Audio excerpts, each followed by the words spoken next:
Timeline, 5000 ans d'histoire, Richard Fremder. Le panthéon maya est extrêmement peuplé. La religion maya est fondée sur le concept de dualité. Les divinités de la pluie, du tonnerre et de la foudre ont un caractère bienfaisant et s'opposent donc à une série de dieux malfaisants, ceux de la sécheresse, de la tempête et de la guerre, bref, tout ce qui est funeste en fait aux humains. Le monde a été créé par un dieu puissant qu'on appelle Hunab. Son fils Itzaman, le seigneur des cieux, de la nuit et du jour, a offert l'écriture, les codex et le calendrier aux Mayas. Il est invoqué pendant les cérémonies propitiatoires du Nouvel An pour éviter les désastres. Son culte est souvent associé à celui de Kinch-Ao, le dieu du soleil. Chak, le dieu de la pluie, joue lui un rôle extrêmement important en raison du climat, surtout au Yucatan. On le reconnaît facilement à cause de son grand nez. Il est souvent associé à Kukulkan, le dieu du vent. L'autre grand dieu maya, c'est Yumcax, le dieu du maïs et de l'agriculture, figuré sous l'aspect d'un jeune homme qui porte parfois un épi de maïs. Enfin, il y a le terrible dieu de la mort, Apuk, reconnaissable à son crâne décharné et aux grandes quantités de sonnettes qui ornent son corps. C'est une divinité malfaisante, associée au dieu de la guerre, Ek-Shua. Tous ces dieux sont l'objet d'un culte très complexe, aux rituels strictement observés. Sur les vases, les stèles ou les fresques, le roi figure au cœur du cosmos, entouré de forces naturelles et surnaturelles, souvent représentées sous l'aspect d'animaux. Ces entités supérieures ne sont pas encore des dieux. Elles ne se transforment en divinité qu'avec la disparition du pouvoir royal, remplacé par un pouvoir aristocratique. Le roi disparu, il n'y a plus d'intermédiaire entre le monde des humains et le monde céleste. Les prêtres, qui étaient jusque-là les assistants du souverain durant les rituels, passent alors au premier plan et s'érigent en seuls interlocuteurs des forces surnaturelles. Mais alors que le roi communiquait avec toutes les puissances cosmiques, eh bien les prêtres concentrent leurs attentions sur une seule entité. Chaque clergé se choisit une puissance surnaturelle et l'élève au rang de divinité. Ainsi se forme le panthéon maya. Il est probable que la disparition du roi et la prise de pouvoir des aristocrates et des prêtres favorisent le culte de certaines divinités comme Ek-Chua, le dieu des marchands. On serait donc passé peu à peu de notions abstraites à des entités plus individualisées, à des dieux aux attributs plus spécifiques, si vous voulez. Naît alors une farandole de dieux censés répondre aux nombreux besoins des hommes qui conservent malgré tout certaines de leurs particularités originelles. Itzama, le dieu suprême associé au pouvoir, conserve son caractère à la fois terrestre et céleste. Kinikhao, le soleil, garde ses aspects diurnes et nocturnes. Chak, le dieu de la pluie, se dote de 4 variantes, chacune renvoyant à une couleur et à un point cardinal. Yumcax, le dieu du maïs, Yumkimi, le dieu de la mort, ou Bolon Chakab, le patron des dynasties dirigeantes, ont tous des fonctions plus précises.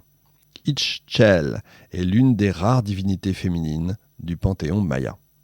Eh bien, ces divinités sont les personnages principaux, vous l'avez compris, de la mythologie de nos Mayas. Mais elle fait intervenir une foule d'autres dieux, les seigneurs des enfers et des cieux, les 13 dieux des Katuns, d'autres encore qui se confondent parfois avec les précédents, c'est une sorte de bazar global. Chaque dieu possède ses lieux de culte, ses rites et ses cérémonies spécifiques. Cette diversification demande la création de clergés particuliers, attachés au service carrément d'un dieu précis. La caste religieuse est comme ça considérablement renforcée et du coup prend un poids de plus en plus important, ce qui lui permet de contrebalancer le pouvoir politique des nobles et des guerriers. Les prêtres sont désormais en mesure d'influer plus fortement sur les décisions prises par les dirigeants. La religion maya est donc une religion très accueillante qui fait bon accueil aux divinités étrangères. Le plus connu, c'est Tlaloc, le dieu de l'orage de Teotihuacan. Vous connaissez, j'en ai déjà parlé. Le panthéon maya accepte évidemment volontiers de s'agrandir en incorporant des personnages divins étrangers venus de territoires proches ou lointains. C'est à la période post-classique, si vous voulez, que l'introduction de dieux étrangers est la plus massive. On voit donc arriver notamment Quetzalcoatl, le serpent à plumes, originaire du Mexique central, qui adopte alors un nom maya qui devient Kukulkan. Il acquiert aussitôt une place prépondérante. Son image orne à Chichen Itza les rampes de l'escalier du Castillo, les banquettes du grand terrain de jeu de balle et les colonnes du temple des guerriers. Mais alors que les Toltecs voyaient en lui un dieu pacifique, il prend aux yeux des Mayas un dieu conquérant, guerrier, cruel si vous voulez, qui réclame un nouveau type de sacrifice, les sacrifices humains. Et oui, déjà durant l'époque préclassique, l'iconographie maya abonde de scènes très détaillées de décapitation, de sacrifices par tir de flèche ou d'offrandes de sang. Mais ce type de pratique acquiert une importance considérable pendant la période post-classique, sous l'influence des Hitsas et des Toltecs.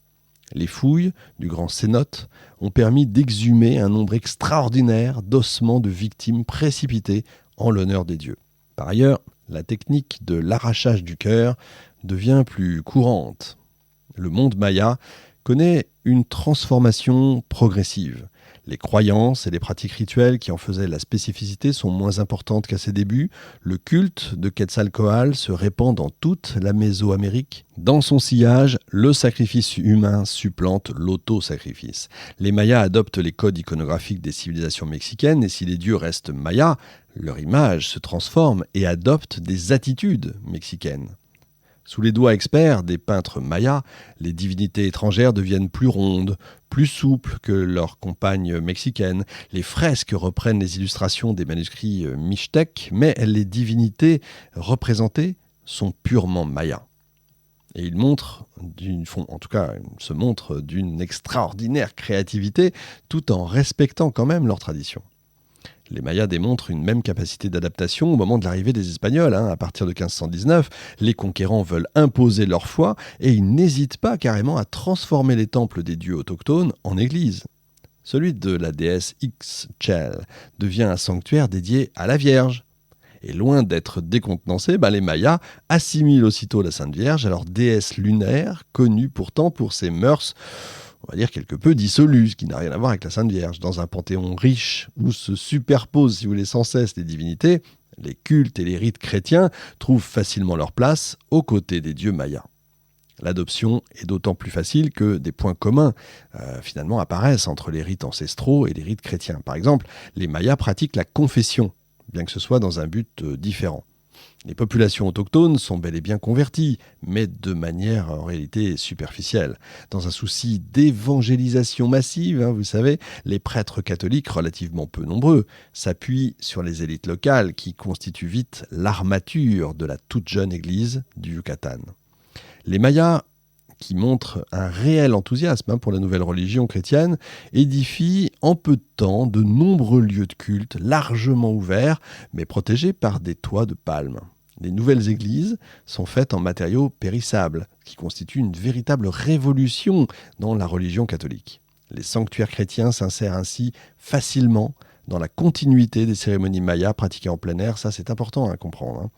Mais le culte chrétien, on va dire revisité, par les Mayas, ne cache pas une certaine ambiguïté. Même quand les missionnaires espagnols réussissent à édifier des chapelles ou des églises, les Mayas ne peuvent quand même s'empêcher d'y introduire des éléments typiquement locaux. Par exemple, les maçons scellent dans les murs des encensoirs à l'effigie de leur dieu. Le domaine funéraire constitue un autre aspect de la conversion. Vous avez des cimetières chrétiens qui sont aménagés pour recevoir les dépouilles des Mayas qui sont devenus chrétiens, mais les fidèles parviennent quand même à déposer dans les tombes les traditionnelles offrandes de maïs et de jade. Il arrive même que les familles reviennent, de nuit, déterrer le corps d'un défunt mis en terre le jour même pour l'inhumer de nouveau, mais cette fois en suivant les rites ancestraux. Ni vu ni connu, au nez à la barbe des missionnaires évidemment. En réalité, c'est les Mayas qui mènent les prêtres catholiques par le bout du nez et pas l'inverse. Ils se convertissent avec joie, mais ils restent fortement imprégnés de leur tradition ancestrale. Ils transforment et adaptent la religion catholique pour répondre à leurs besoins. Ils en modifient certains aspects pour qu'elle s'insère parfaitement à leur culture traditionnelle. Mais les missionnaires découvrent le pot aux roses, évidemment. Furieux, ils font détruire toutes les images des dieux anciens et livrent aux flammes des milliers de codex.